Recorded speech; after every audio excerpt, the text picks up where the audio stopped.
Coming to you from Egyptology. When I walk around my hometown, I was born in Georgetown, Washington, D.C., which is basically swamp. And so it's the reason for the Egyptian iconography, the pyramid and the little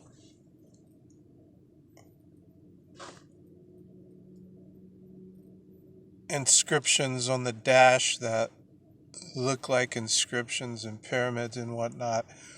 Washington, D.C. has the castration of Osiris sitting in the center of it, with the little pyramid on the top with the eyes. A lot of people think that pyramids are burial mounds and mystical architecture and things like that. And being in Washington, D.C., surrounded by sphinxes, lighthouses, Alexandria, all this Egyptian iconography and Egyptian symbology and use of dead, perished civilizations to build a civilization off of the ruins of something that couldn't stand. So it's almost like being surrounded by a bunch of death because you have a lot of naked statues in parks and stuff like that with their penises hanging out.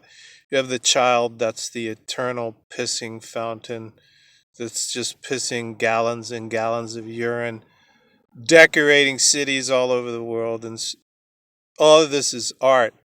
Rome is decorated with the flesh of men. You grow up around this, and this is your studies. Naked, dilapidating, decaying flesh, and iconography that doesn't decay and lasts a lot longer, gives the illusion of eternity. So, in growing up around this, we get to grow in this, cocooned in this, and go to school in this and study this and end up becoming products of this or taking it for granted or shrugging it off and not even paying attention to it. But it's called art and we're immersed in the arts and we are told about the arts and we quote the arts and artists and basically live off the dead. It's draped all over us. We're encrusted in it. We're encased in it. We live in it. We make our homes in it. We collect it. We surround ourselves in it. It decorates our shelves and our walls and our floors and everything. Everything dug up. It's sort of like the entrails of the earth. A lot of people think that pyramids are these mystical, magical houses of interest and intrigue. And what a lot of us learned is that they actually, if you stand at the bottom of a road, at the beginning of a road, and you look out at the road, it pinnacles at the top like a pyramid. It looks like it goes on forever. It forms that shape.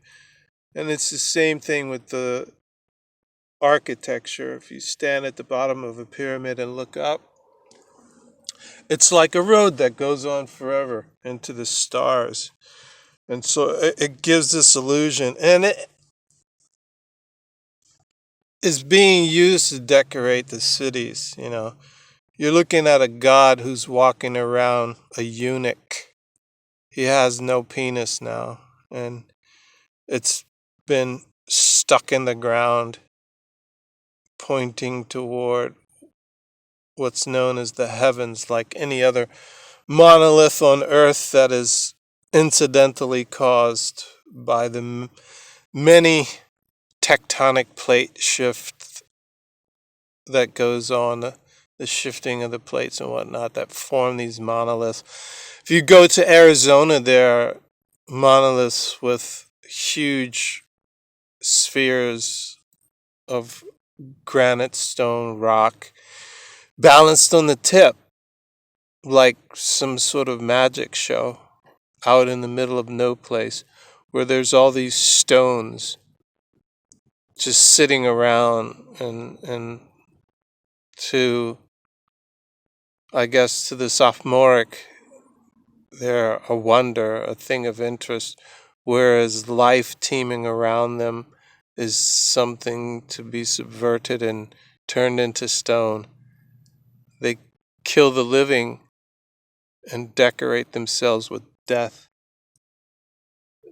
They're living animals running around outside, and they have the little tchotchkes on the shelves sitting, decorating their collectibles, their caves, so that they can see them at any time or enjoy them at any time or anything. It's like the collectors of death.